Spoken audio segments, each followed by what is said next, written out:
കേസുമായി വേടൻ അറസ്റ്റിലായതിനു പിന്നാലെ സൂപ്പർ താരം മോഹൻലാൽ പ്രതിയായ ആനക്കൊമ്പ് കേസും വീണ്ടും ചർച്ചയിലേക്ക് എത്തിയിരിക്കുകയാണ്.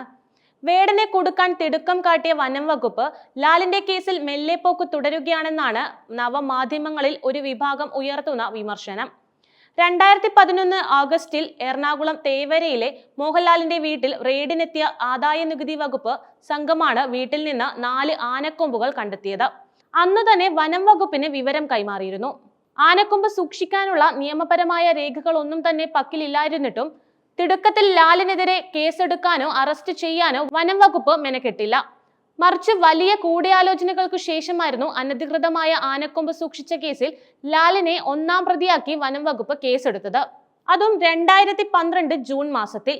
വീട്ടിലെ മേശയിൽ ഉറപ്പിച്ച നിലയിൽ കണ്ടെത്തിയ തൊണ്ടി മുതലായ ആനക്കൊമ്പുകൾ വനം വകുപ്പ് കസ്റ്റഡിയിൽ എടുത്തിരുന്നുമില്ല. നിയമലംഘനം വ്യക്തമായിട്ടും വേടനെ കസ്റ്റഡിയിൽ എടുത്തതുപോലെ ലാലിനെ കസ്റ്റഡിയിൽ എടുത്തില്ല അവർ.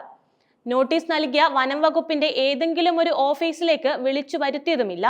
മറിച്ച് ലാലിന്റെ സൗകര്യം നോക്കി അദ്ദേഹത്തിന്റെ വീട്ടിലേക്ക് നേരിട്ടെത്തിയാണ് വനം വകുപ്പ് ഉദ്യോഗസ്ഥർ മൊഴിയെടുത്തത് പോലും. തൃശൂരിലും കൊച്ചിയിലുമുള്ള 2 സുഹൃത്തുക്കൾ സൂക്ഷിക്കാനായി ഏൽപ്പിച്ചതാണ് ആനക്കൊമ്പുകളെന്നായിരുന്നു ലാൽ നൽകിയ മൊഴി. ആനക്കൊമ്പ് വിൽക്കാനോ വാങ്ങാനോ കൈമാറ്റം ചെയ്യാനോ ഒരു സ്ഥലത്തു നിന്ന് മറ്റൊരിടത്തേക്ക് അനുമതിയില്ലാതെ മാറ്റാനോ ഒന്നും നിയമം ഇല്ലാതിരുന്നിട്ട് കൂടിയും ഈ മൊഴിക്ക് ശേഷവും ലാലിനെതിരെ വനം വകുപ്പ് നടപടികളൊന്നും തന്നെ എടുത്തില്ല. ഇതിനിടയിൽ ആനക്കൊമ്പിന്റെ ഉടമസ്ഥാവകാശം അനുവദിക്കണം എന്നാവശ്യപ്പെട്ടുകൊണ്ട് അന്നത്തെ പ്രധാനമന്ത്രിക്ക് കത്തയക്കുകയും ചെയ്തു ലാൽ. പരിശോധിക്കാൻ കേന്ദ്ര വനം മന്ത്രാലയം സംസ്ഥാന സർക്കാരിന് നിർദ്ദേശവും നൽകി. ചട്ടങ്ങൾ പലതും മറികടന്ന് വനം വകുപ്പ് ലാലിന് ഉടമസ്ഥാവകാശം അനുവദിക്കുകയും ചെയ്തു. അന്നത്തെ UDF സർക്കാരിൽ വനം വകുപ്പ് മന്ത്രിയായിരുന്നത് ഗണേഷ് കുമാർ ആയിരുന്നു. അതുകൊണ്ട് തന്നെ ഗണേഷ് കുമാറിന്റെ ഒരു സ്വാധീനത്തിലാണ് ലാലിന് ഈ ഉടമസ്ഥാവകാശം കിട്ടിയതെന്ന വലിയ രീതിയിലുള്ള ആരോപണം അന്നും ഇന്നും ശക്തമായി നിലനിൽക്കുന്നുണ്ട്. ആനക്കൊമ്പുകളുടെ ഈ ഉടമസ്ഥാവകാശം ലാലിന് നൽകിയ നടപടിയിലെ ചട്ടവിരുദ്ധത ചൂണ്ടിക്കാണിച്ചുകൊണ്ട് ഏലൂർ സ്വദേശി പൗലോസും മുൻ വനം വകുപ്പ് ഉദ്യോഗസ്ഥനും ഹർജി നൽകിയിരുന്നു. ഈ ഹർജികൾ ഇപ്പോഴും ഹൈക്കോടതിയിൽ നിലനിൽക്കുകയാണ്. ഇതിനിടെ വനം വകുപ്പ് ലാലിനെതിരെ പെരുമ്പാവൂർ കോടതിയിൽ കുറ്റപത്രം സമർപ്പിച്ചു. എന്നാൽ തനിക്കെതിരായ കുറ്റപത്രം റദ്ദാക്കണം എന്നാവശ്യപ്പെട്ടുകൊണ്ട് ലാൽ പെരുമ്പാവൂർ കോടതിയെ അപ്പോൾ സമീപിച്ചു. എന്നാൽ കോടതി ഈ ആവശ്യം തള്ളുകയും ചെയ്തു.